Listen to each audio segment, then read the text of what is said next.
अस्सलाम वालेकुम। 7th class बच्चे कैसे हैं? सब लोग ठीक ठाक हैं? अच्छा बेटा, हम उर्दू का काम स्टार्ट करें। 7th क्लास हमने चैप्टर पढ़ा था कलीम और मिर्ज़ा दाहिर बैग। इसका हमने खुलासा और MCQ 5 किए थे। आज हम इसके कर रहे हैं शॉर्ट क्वेश्चन। बेटा ये देखें, शॉर्ट क्वेश्चन नंबर 1 देखें। सबक कलीम और मिर्ज़ा दाहिर बैग डिप्टी नज़ीर अहमद के किस नावल से मुस्तार है? ठीक है, किस नावल से लिया गया है? इसका आंसर आप लोग ये देखें, पहली ही लाइन में जो है ये देखिए ऊपर पिक भी बनी हुई है। ये डिप्टी नज़ीर अहमद का नावल था तौबतुन नसूह। ठीक है, ये हम यहाँ से इसका आंसर स्टार्ट करेंगे। ये इक़्तिबास डिप्टी नज़ीर अहमद के नावल तौबतुन नसूह से लिया गया है। नावल का मौजू औलाद की तरबियत में वालिदैन की ज़िम्मेदारियाँ हैं। ठीक है, ये हमारा पहला शॉर्ट क्वेश्चन है बेटा, इसको आप निशान लगा लें। अब आ जाए बेटा, हमारा दूसरा शॉर्ट क्वेश्चन है, मिर्ज़ा दाहिर बैग का मकान कहाँ वाक़या था और कैसा था? ठीक है बेटा, ये हमारा शॉर्ट क्वेश्चन नंबर 2 है 7th क्लास। इसका आंसर देखें। शॉर्ट क्वेश्चन का आंसर यहाँ से हम स्टार्ट करेंगे। ये देखें, हमने यहाँ से स्टार्ट करना है। यहाँ पे हमने मिर्ज़ा दाहिर बैग का नाम लिख देना है। मिर्ज़ा दाहिर बैग का मकान, इस मकान के पिछवाड़े उपलों की टाल के बराबर एक छोटा सा मकान, कच्चा मकान है, वो उसमें रहते थे। ठीक है, किस मकान में रहते थे?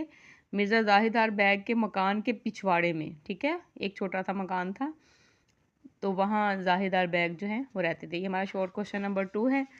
आगे आ जाए बेटा, शॉर्ट क्वेश्चन नंबर 3। ठीक है, ये तीनों आपका आज का होमवर्क है। इसको आपने 10 के ऊपर राइट करना है अच्छे से, और साथ में याद भी करते रहना है। 7th क्लास बेटा अच्छे तरीके से साथ में याद भी करते रहें। अच्छा, मिर्ज़ा दाहिर बैग ने कलीम को एक रात के लिए किस जगह ठहराया? ठीक है, दाहिर बैग ने जो है कलीम को एक रात, वो कलीम गया था, हमने खुलासे में पढ़ा उनके पास, तो उन्होंने उसको किस जगह ठहराया था? ये देखें,